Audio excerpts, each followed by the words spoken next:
We have labeled Proverbs chapter 3 as to get the best out of life. And we've covered each of these major sections that are in the chapter. One of the things that we were noting when last we looked was this final section, treat others as you should, Proverbs 3, 27 to 35. And we looked at the section between verses 27 and 30, withhold not good from them to whom it is due. In other words, be generous, treat your neighbor properly, devise not evil against your neighbor, verse 25. Don't strive with a man without cause. Don't start trouble. Don't be the one that's that withholds the good that you can give. Don't be the one that deceives the neighbor and makes a laughing stock of others, or makes sport with others to their hurt or detriment. Verse 31, envy thou not the oppressor. This shifts the focus to aspirations. Envy thou not the oppressor. The word translated oppressor, it could be translated as the man of violence. That's how it's worded in the American Standard. Don't envy the man of violence and choose none of his ways. Well, wait a minute, but the man of violence has bullied everyone and muscled his way into position and gotten gain. The man of violence is the one that strikes fear into people and nobody messes with him. And boy, I wish I could be like that. How often has it been the case that there has been an envy on the part of those that felt oppressed, wishing they could be the oppressor? Anyone ever heard the poet say, meet the new boss, same as the old boss? French Revolution, following closely on the heels of American Revolution. The overthrow of the French royalty. How level-headed was the populace during that period of history? Meet the new boss, same as the old boss. The oppressed became the oppressor. On the scene came such instruments as la guillotine. Envy thou not the oppressor. We can see that manifested in national terms, and on the national level. It can also take place on the personal level. It can take place in a home. When a husband mistreats a wife to the point that she eventually becomes the mistreater herself. Or a wife mistreats her husband that he eventually gets tired of the oppression and starts oppressing himself. Instead of finding a balance and striking a balance, envying the power, the position, the clout that seems to be held by the one that has gotten the clout through unpleasant means, is far too often the way that it goes. Envy thou not the oppressor, choose none of his ways. For the froward is an abomination to the Lord. The froward, the perverse, the one that deliberately goes in the wrong way, the one whose path is twisted, is abomination to the Lord. Disreputable, repugnant, makes the Lord sick to his proverbial stomach. The froward is abomination to the Lord. Don't envy those that churn God's stomach. Don't envy those whose path and whose patterns are directly contrary to everything that God is. The froward is an abomination to the Lord, but his secret, the King James has secret, other translations have counsel, and it's an interesting word translated secret. His secret is with the righteous. It connects to the idea of a couch or a divan, a larger type of seat where multiple people can gather together, sit closely, and converse. Thus, this word came to be connected not only to the item on which the people sat, nor to the act of sitting, but also to the discourse that could take place, the more personal and intimate conversation. Thus, it's translated secret, Proverbs 3:32. Other translations have friendship. His friendship is with the righteous.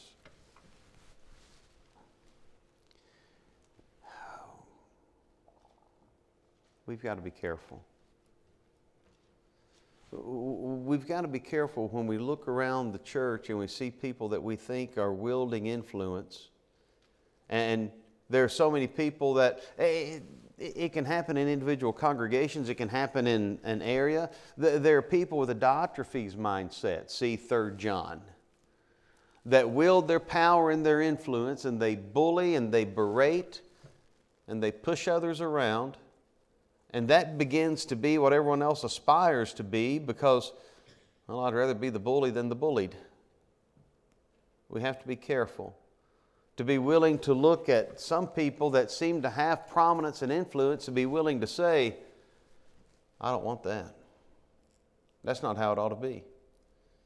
And no matter how much power, prominence, prestige this person seems to hold, my soul's worth more than that. So, when we come across some of our brethren with fire in their pens and not a lick of patience in their hearts,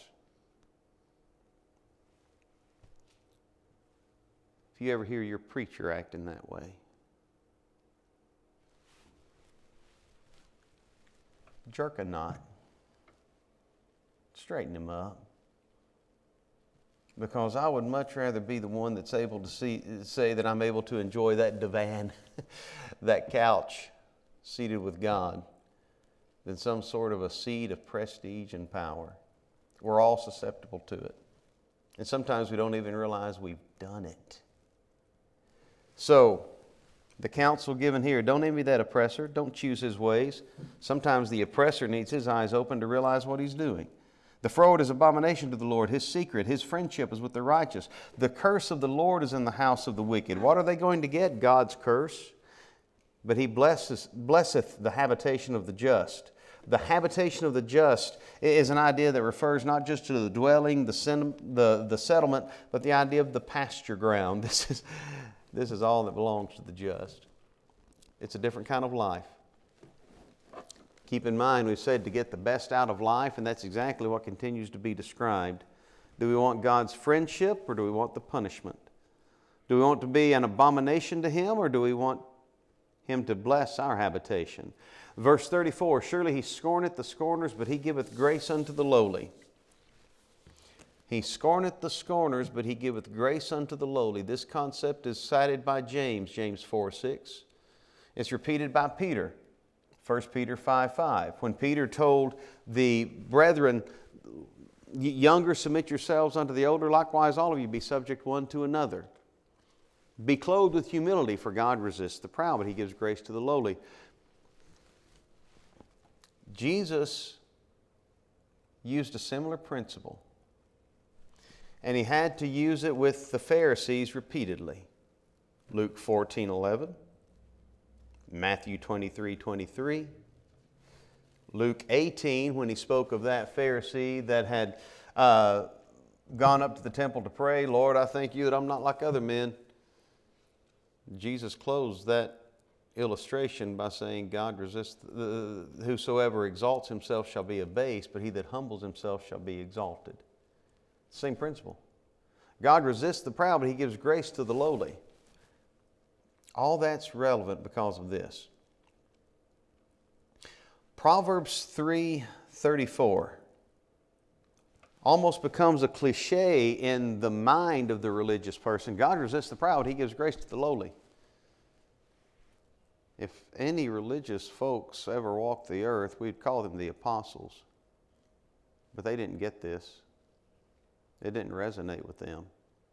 With the number of times that they came to Jesus wondering who's the greatest, and then after He illustrated by putting a child on His knee and saying, except you be converted and become as little children, you won't even enter the kingdom of God. Then they're later traveling, and when they come to the house, they don't want to tell Jesus what they've been disputing by the way. They don't want Him to chastise them again for their competition that's raging among them, because by the way, they had disputed who should be the greatest. Mark chapter 9. Whosoever exalts himself shall be abased, but he that humbles himself shall be exalted. What's the point? Simply this. If it was a problem with the apostles, it can be a problem with us.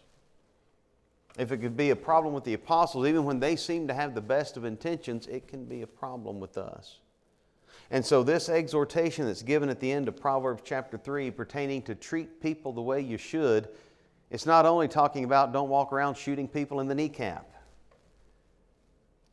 talking about how we treat people overall. Don't shoot folks in the kneecap either. That's considered rude in most cultures. But the point here is this. It's not just about envying the oppressor in the most outward forms. Are we truly lowly? Do you understand what lowliness is? Verse 35. The wise shall inherit glory, but shame shall be the promotion of fools. This entire chapter has been about the benefit of following after wisdom and how it gives the best out of life. The wise inherit glory. Ultimately, it's not just about here, but it's in eternity. The wise inherit honor, yes. Those who exhibit wisdom. Wisdom by holding their speech instead of speaking when they ought not. Wisdom by giving a deliberate and balanced answer instead of jumping to conclusions. Those who exhibit wisdom by listening.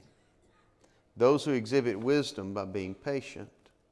Those who exhibit the wisdom that calls from the pages of Proverbs as opposed to exhibiting foolishness, inherit honor. They tend to be respected. People tend to give them a bit of deference, except for the most blatant of fools. And then those blatant fools will find themselves in shame. The wise shall inherit glory, but shame shall be the promotion of fools. There's actually a bit of a distinction to be made in the verbs here. The wise shall inherit glory, that is indeed future, but the way shame shall be the promotion of fools is put together in the Hebrew. It's more of the idea of shame is and ever will be the reward for the fool. Shame here, shame in eternity. We're going to end that chapter to get the best out of life, chapter 3. We want to go ahead and move ahead to Proverbs 4. We're going to call this chapter Navigating the Future. Proverbs 4, we're going to divide it into 4 sections. Tonight we'll probably only cover the first. This chapter is a good one for parents who have children about to graduate. Not only in terms of instilling counsel, but in terms of looking back and asking ourselves, can I say what's said here? And if I want to be able to look back and ask myself, can I say what's said here, then this chapter is not only for parents who have children about to graduate. This chapter is for parents who may have children that are about to exist and are anywhere, everywhere, in between and beyond. Look at verse 11. There is a bit of counsel given in the heart of this chapter that it can be easy to pass it over.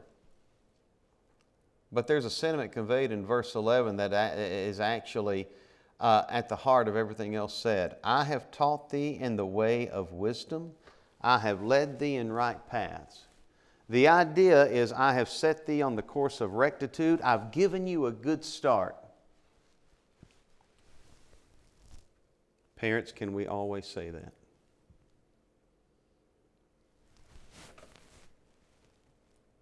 We try. How many parents at some point rearing your children have been able to look back? Maybe you heard something a child said that you could hear yourself in that voice and you didn't like it. You could see yourself in that action and it left you empty. And you realize, I've already put them on the wrong foot. If we'll keep in mind the things that are said, yes, in the book of Proverbs, but consider the principles given in chapter 4. Maybe it'll be the case that we can indeed say, generally and maybe even comprehensively, I've given you a good start. I've taught thee in the way of wisdom. I've led thee in right paths. Of course, before we get to chapter 11, we need to look, before we get to Proverbs 4:11, we need to look at the preceding verses. So let's go to verse 1. Hear ye children, the instruction, the musar, the guidance, the direction, the teaching of a father, and attend to know understanding. Remember that idea of instruction or direction. It's going to be important. We read this chapter and it can be easy for us to look at it in terms of we're in the perspective of the student. And so we're just thinking, okay, what's he telling me that I need to learn? Which is a great place to be. If I'm sitting at the feet of Solomon listening to him share wisdom, it's going to be a good place to be. Another thought, it might be good not only to look at it from the perspective of what do I need to know as a student, but what can I learn from him as a teacher? Especially in these first few verses, we want to approach those from two perspectives. Now, the emphasis is being given that you know you have guidance. Hear, children, the instruction of a father, attend to no understanding. I give you good doctrine, forsake ye not my law. Let's think about the guidance that's being described here. And yes, for us as students in navigating our own way, in looking at our own future, whether that future is the future of someone who is a teenager, someone who has a little bit more experience under the belt in the early 20s, a little bit more belly over the belt in the early 30s, and everything that comes with the 40s and 50s, and whatever point we are in life as we look at the future, consider the words. Hear, ye children, the instruction of a father. Receive counsel. Receive counsel. Listen to it. Pay attention to it. Hear intelligently. This instruction involves chastening when needed.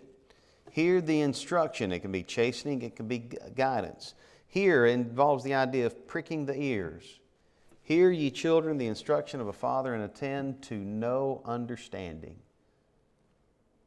Put effort into separating mentally, into being able to discern, to divide, to see things from different perspectives. Put effort into opening up your mind and being objective. Hear this instruction. And here's your goal. Attend to no understanding. Receive the counsel. Not only receive the counsel, but regard the counsel. I give you good doctrine. Now we'll elaborate more on this idea of doctrine momentarily, but from the student's perspective, it's something received, it's learning. I give you good doctrine. I'm giving you something worth learning. It's good teaching. Forsake ye not my law. The word translated law is going to carry the idea of precept or statute. I give you good doctrine. Forsake ye not my law. Look at what I'm teaching in terms of being willing to receive it. Regard it. Pay attention to it. Regard it as good. The father/teacher cares enough to instruct, cares enough to correct, cares enough to teach. There's a point that often needs to be made in marriage counseling, especially when talking about the roles of husband and wife. Now, I realize that tonight we're dividing so many of the ladies who are in the fellowship hall with the younger ladies, giving them an opportunity at practicing roles of leadership that would be appropriate. That being said, it's still worth noting, and for the sake of our purposes, it's worth us considering, even if this is not as diverse of an assembly as possible. In marriage counseling, something has to be identified. Who's the head in the home? According to Ephesians 5, 23, 24, wives, submit to your own husbands as unto the Lord, for the husband is the head of the wife. So when it comes to decisions in the home, and we're not talking about decisions where God's already made the decisions and it's simply a responsibility of everyone to recognize what right and wrong is. We're talking about decisions in the home that are matters of judgment, matters of prudence, but decisions that have to be made. Ultimately, the buck stops where? The husband. How many husbands like making decisions that upset their wives? How many husbands wake up in the morning and think, how can I make her mad today?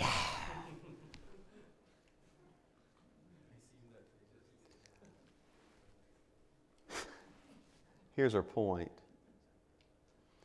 There's a great responsibility put upon being the one who bears the duty of letting the buck stop with him. And it would be good for wives to consider that that husband's responsibility is not one that he takes for granted. And her overreaction or negative reaction to him being willing to make the best decision possible, him making a decision that he knows she's not going to like it, but he's convinced that it's the best for the family, it's best for her, it's best all around. Now, if he's just making selfish decisions, and that's obvious, that's a different story. By the way, sometimes there's some that think he's making selfish decisions, but that's just because she's so selfish-oriented herself. But by and large, we're talking about a good man making a decision that his wife is not going to like. He doesn't like having to do that. He doesn't set out to make those kinds of decisions. And if he is willing to make that kind of decision, then she needs to consider something. He loves her enough to look out for her best interest instead of just trying to appease her. He cares enough for her to do what he is convinced is absolutely best. How's that relevant here? There are times when some children need to understand that as well. Because parents don't just sit out to see how they can make their children feel deprived, underprivileged. When a parent has to make a decision that doesn't go the way a child likes, no, we can't expect children to understand the different roles as well as us parents understand them. But when we start talking about children that are in their teens, or even approaching their teens, there needs to begin to be some sort of recognition of this dynamic. You know, if my parents are willing to tell me what I don't like, it might be because I need to hear it. If they're willing to make decisions and give me correction that I don't like, it might be because I need to hear it. Faithful are the wounds of a friend, but the kisses of an enemy are deceitful. Time and again in the book of Proverbs, the counsel is given regarding various relationships, whether it be husband, wife, parent, child, or even friend to friend. Those that are willing to let us know what's unpleasant, but for our best interest, are the ones that care the most about us. Proverbs 4 hits on this idea when we talk about the fullness of what instruction and good doctrine would include. So receive counsel. Regard counsel in terms of having a respect for it and those that are willing to care enough to give instruction, to correct, to teach. We looked at a series of verses when last we met pertaining to discipline. He that spareth the rod hateth his son, but he that loveth him chasteneth him betimes. Love is willing to give the guidance that might not even be wanted, but that's still needed. So receive counsel, regard counsel, and respect the counselor. Verses 3 and 4, listen to these words, and we're going to hit on them again momentarily from a different perspective, but just listen to them and try to consider them from the seat of the student. I was my father's son, tender and only beloved in the sight of my mother. He taught me also and said unto me, let thine heart retain my words, keep my commandments, and live. What's the point that he's making? I was my father's son, tender and only beloved in the sight of my mother. At surface level, it looks like he's saying, I've been where you are. I've sat where you've sat. I've been the student before. That's part of it. I submit to you there's more to it. As a matter of fact, what's said here should be a powerful lesson for not only for the student, but for the teacher. Now, he's a qualified teacher because he's a learner. He's been willing to learn before. And by the way, you can't teach what you don't know, and you'll never teach if you won't learn. I guess we could add the caveat to that statement. The only people that refuse to learn, the only thing I can teach if I refuse to learn are the hard lessons people see me have to face. Here is a teacher that's sharing what he knows. He's a qualified teacher. He's passing what he's learned, but there's something more to draw from it. And we want to think of it now, not just from the perspective of the student, but let's back up and look at verses 1 through 4 from the perspective of the teacher, because he's giving guidance. Guidance involves expectations. He gives guidance in terms of directions. Hear the instruction. We know what instructions are. Now, typically, when we get instructions, were written by someone 8-year-old in China and then translated by Google Translate, and we can hardly tell what they're trying to say. But we understand the idea of instructions. Instructions give step-by-step directions on how to accomplish this objective of that or that objective, how to do and how to reach a goal. Thus, guidance gives expectations. Here are the steps to follow, and here's the goal that is intended to be reached. Look at verse 1 again. Hear, my children, the instruction of a father, that's the guidance, the directions, and attend to know understanding. Here's your goal. Attend to know understanding. Do we endeavor to bring up our families and influence our families, our children, our spouses, to be understanding people?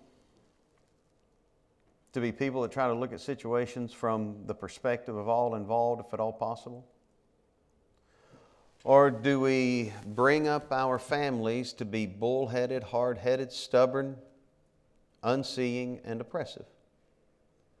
Attend to know understanding. The word translated understanding is a form of that Hebrew word being.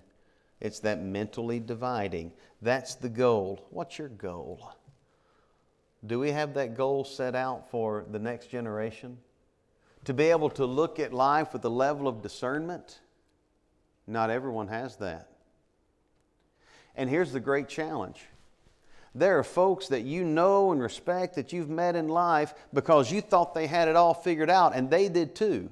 But the reason they thought they had it all figured out was because they ignored understanding and were just bullheaded and belligerent in what they thought they knew. Understanding is willing to say, I don't know. Let me listen a little bit more. Understanding is willing to say, here's what I think I see, but I'll listen to your perspective. Attend to know understanding. Expectations, goals, and boundaries. For I give you good doctrine, forsake you not my law. Don't abandon the law and the guidelines that have been given. Now, we talk about parental instruction. Children need instruction. They need goals and they need boundaries. It has actually been observed by child behavioral specialists that children in a playground area that does not have boundaries and well-defined edges and fences will actually find themselves huddling closer to the teacher because they're unsure of what the safe areas are. However, when they have well-defined boundaries, they are more likely to use the entirety of the area. Now, that doesn't only apply in the playground. That's going to apply in all sorts of situations and environments. When they know what the boundaries are, when they know what is allowed and what is not allowed, then they know what they can and they cannot do. Are they ever going to try to push the boundaries? Absolutely, you did. But at the same time, when they know where the boundaries are, they're not as at risk of just running across the boundary ignorantly without even realizing that it was unsafe or unallowed. They need boundaries. They want boundaries. The point was made a couple of weeks ago, and it's worth repeating. If you've ever dealt with children in large groups and you've had to deal with discipline issues among some that weren't getting much discipline in any other area of life, it's astounding to see how they will react to an authority figure that is actually willing to administer a proper, balanced, caring, concerned, stern discipline. They need boundaries. And they need goals. And the goal for bringing them up is not just sit down and shut up and don't embarrass me. The goal for bringing them up is going to be, I want you to be a person that can make decisions for yourself. You're going to be a person that can make decisions that reflect God's standards, God's wisdom, God's goodness and kindness. Attend to know understanding. There's the goal. Follow these guidelines. They're the boundaries. Hear the directions step by step. They're the instructions. They need expectations. What's expected of them? Where are we headed? Where are we allowed to go? And what do we want to avoid? They need explanations. Verse 2, I give you good doctrine. Doctrine means teaching. Isn't it interesting that the teacher here doesn't say, I told you once, don't make me repeat it. Now, there are times when we need to give an order and it needs to be followed. Then there are times that we really need to be more inclined to giving instruction, giving teaching. Not just telling what to do, but showing how to do it. Telling is one thing. Telling expresses words and ideas. Teaching takes this thought that's in the mind of the teacher and using that attribute that we call understanding, sees the student and finds the best way that the teacher can utilize to connect that thought in his head in a way that the student will be able to perceive it. Looking at it from the student's perspective, the learner's mindset. If you try to teach teenagers something using the verbiage that you would use for a toddler, guess what? Probably not going to be well received, is it? And if you try to give toddlers the instruction that you would give to teenagers, they might have a really hard time grasping it. Oh no, not my people. My child's advanced. Isn't that how we always say it?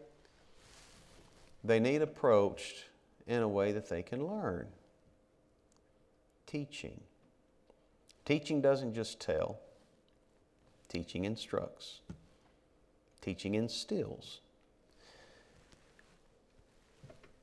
We think about what the teacher says here, and he's giving us some guidance for how to teach.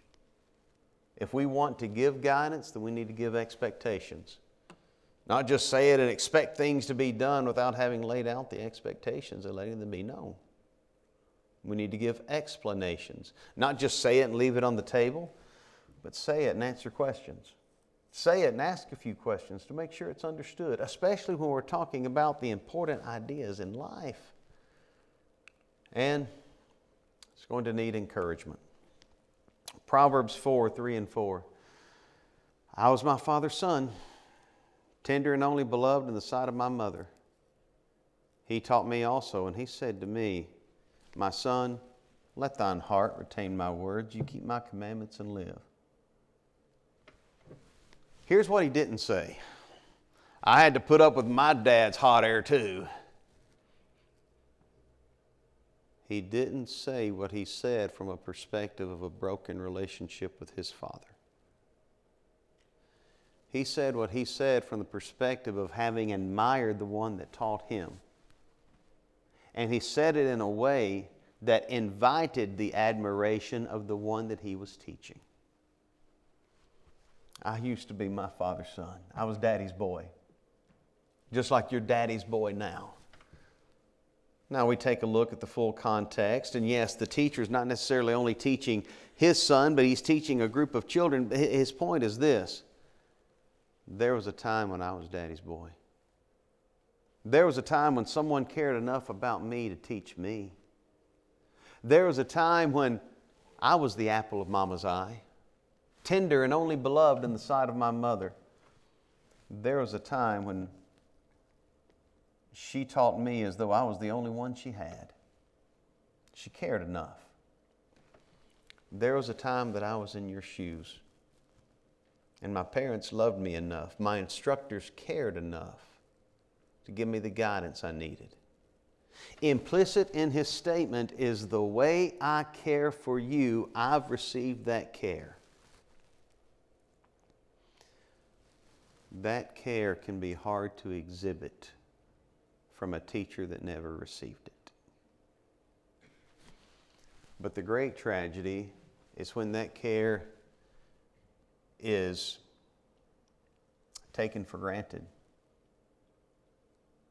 and not put forward by one who is now a teacher who has received in the past.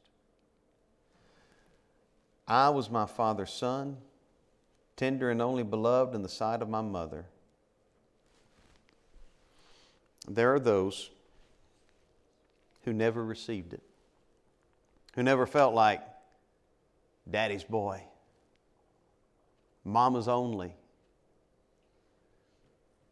But they knew what they were missing. And they adopted this mindset and this approach in trying to instill lessons to their children. That's an example. It's so fascinating to look at what's said here regarding the instruction given in Proverbs chapter 4. Not only is there a lesson in learning how to learn, but there's a lesson in learning how to teach. Now, we'll go ahead and pause there. We probably should have already had a bell. I'm not sure if anyone is out there on the bell or not. But we will pause here for now tonight, and we'll pick up with Proverbs 4:5 when next we meet. Thank you for your kind attention this evening.